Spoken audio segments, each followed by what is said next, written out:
Human rights میں میں ہوں آپ کا ہوسٹ اشتیاق چودھری۔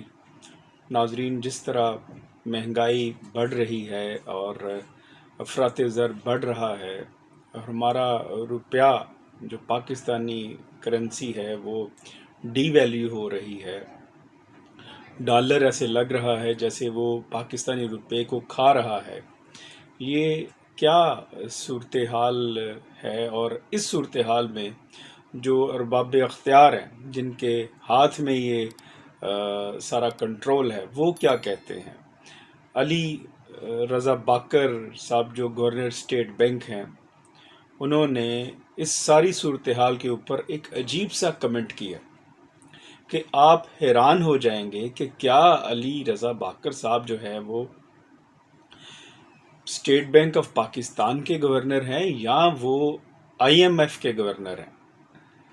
یعنی کہ ان کا یہ کہنا اس افراط زر کے اوپر، ان کا یہ کہنا کہ جو بیرون ملک پاکستانی ہے وہ ان کی جو آمدن ہے اس میں اضافہ ہوا ہے اور ڈالر کے بڑھنے سے اور روپیہ گرنے سے۔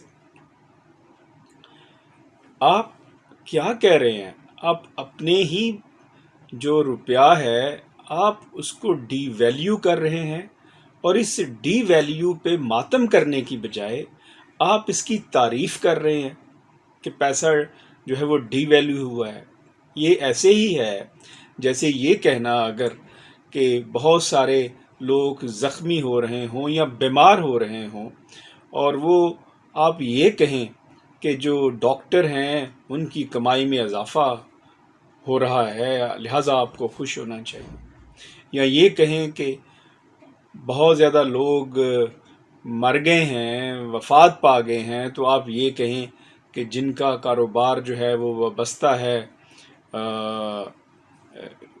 کفن دفن سے، تو ان کی جو ہے وہ اضافہ ہو رہا ہے دولت میں، تو لہٰذا آپ کو خوشی منانی چاہیے اور ماتم نہیں کرنا چاہیے اور اس پر کرٹیسزم نہیں کرنا چاہیے۔ تو یہ اسٹیٹمنٹ دینا اور اس طرح کی غیر ذمہ دارانہ بات کرنا، اس پر کیا کہا جائے؟ یہ لیکن ایک بات طے ہے کہ علی رضا باکر صاحب ہوں یا کوئی اور ہوں، یہ بات طے ہے کہ ہمارا روپیہ گرتا رہے گا، کیونکہ جب بھی کوئی ہمارا اکانومسٹ جو ہے وہ آئی ایم ایف سے آئے گا، یہ ایڈمٹڈ فیکٹ ہے کہ علی رضا باکر صاحب اور ان کی جو ٹیم ہے، جو ڈپٹی گورنر ہیں، دونوں آئی ایم ایف سے ہیں۔ اب وہ آئی ایم ایف سے ہیں تو انہوں نے کس ایجنڈے پہ کام کرنا ہے؟ انہوں نے پاکستانی روپی کو ڈی ویلیو کے ایجنڈے پہ ہی کام کرنا ہے۔ لہٰذا ان کی طرف سے یہ اچنبے کی بات نہیں سمجھی جانی چاہیے، یہ ہم پاکستانی عوام کو اس پہ سوچنا چاہیے۔ اور یہ جو ایجنڈا ہے آئی ایم ایف کا، اس کے مطابق جو ہے وہ یہ روپیہ گرتا رہے گا، ڈالر بڑھتا رہے گا۔ اس کو کب تک بڑھتا رہے گا؟ جب تک ہم آئی ایم ایف کے پاس جاتے رہیں گے۔ جب تک ہم آئی ایم ایف کے پاس جاتے رہیں گے، ہم اپنی انفلیشن جو ہے وہ بڑھاتے رہیں گے۔ آج حالات اس نہج پر پہنچ گئے ہیں کہ جہاں پہ ایک ٹرننگ پوائنٹ ہے۔ دیکھیں، آئی ایم ایف کا جو ایجنڈا ہے، جو انٹرنیشنل ایجنڈا ہے، اس کا تو ایک ہی ایجنڈا ہے کہ ریاست کو کمزور کرنا، اور یہ سوال ریاستی اداروں کے لیے ہے کہ اس کوسچن کو ایڈریس کریں کہ آپ جب مہنگائی میں اضافہ کریں گے، جب انفلیشن میں اضافہ ہوگا، جب جو ہے وہ روپیہ گرے گا، تو پھر جو ہے اس سے جو عوام ہے وہ اور غربت کی لکیر سے نیچے جائیں گے، تو اس میں ملک ہمارا کمزور ہوگا، ہماری ریاست ہماری کمزور ہوگی۔ تو سوال تو یہ ایڈریس کرنے کی ضرورت ہے کہ اس جو ہے آئی ایم ایف کے چنگل سے کیسے نکلا جائے، اور وہ اسی صورت میں نکلا جا سکتا ہے۔ وہ ون سینٹینس سلوشن ہے، اور وہ سلوشن یہی ہے کہ ہم نے آئی ایم ایف سے آؤٹ آف باکس سلوشن تلاش کرنا ہے. ہم آئی ایم ایف سے قرض پہ قرض لے کے کہیں کہ ہم اپنی معیشت کو بہتر کر لیں گے، دیٹ از امپاسبل. میں چیلنج کرتا ہوں کہ آپ قرض کی معیشت سے ملک کو بہتر نہیں کر سکتے. اس وقت ضرورت اس امر کی ہے کہ جو لائل پاکستانی ہیں، وہ اکانومسٹ جو پاکستان سے محبت اور وفاداری رکھتے ہیں، ان کے اوپر ایک تھنک ٹینک بنانے کی ضرورت ہے.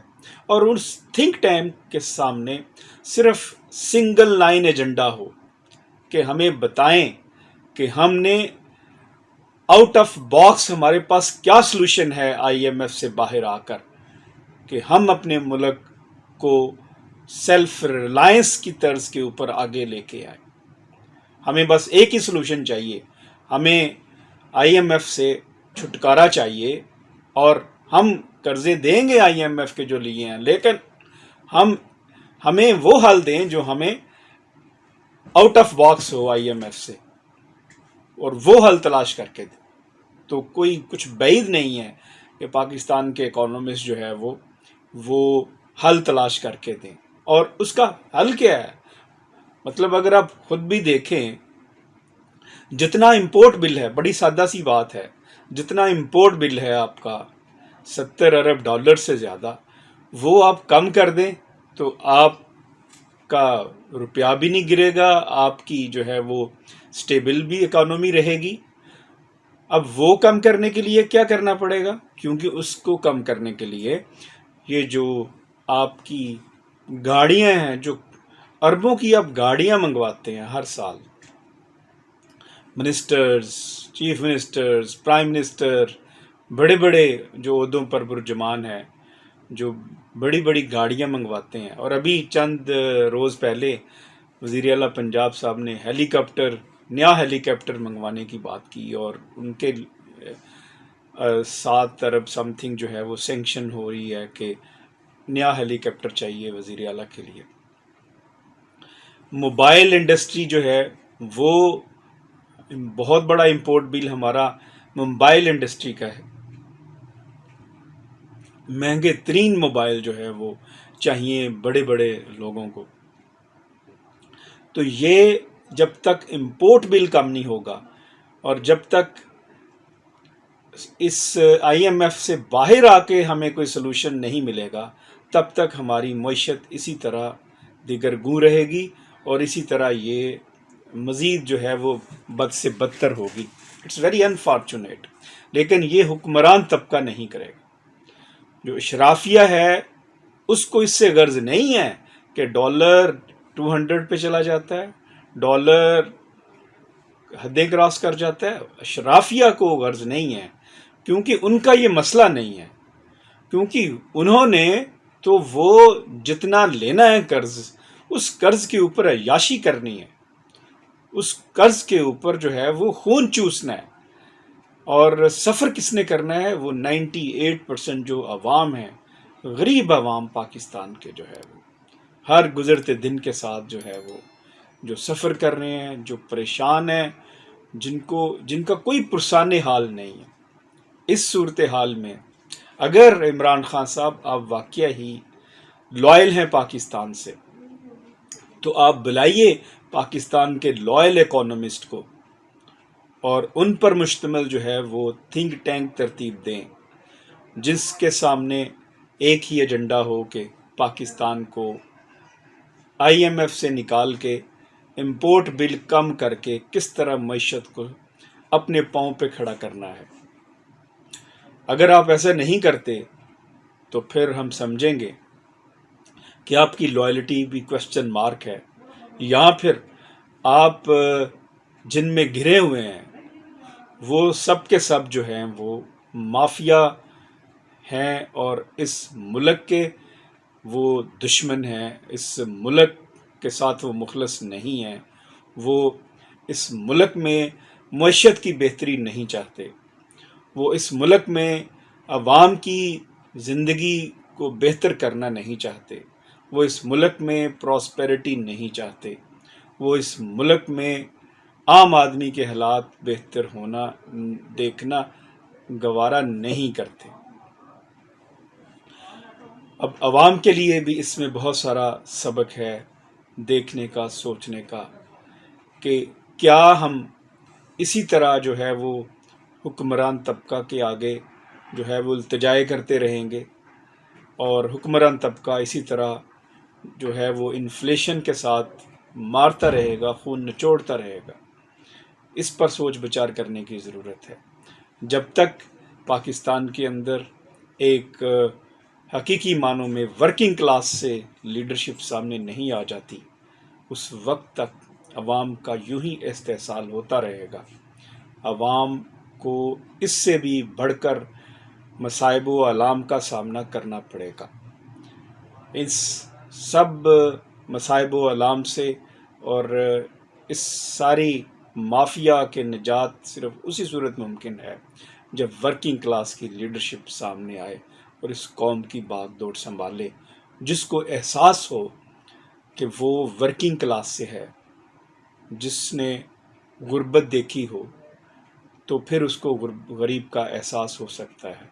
یہ بڑے بڑے محلات میں رہنے والے، یہ جھونپڑیوں میں رہنے والوں کی غربت کا احساس نہیں کر سکتے۔ ہیومن رائٹس میں مجھے اجازت دیجیے گا۔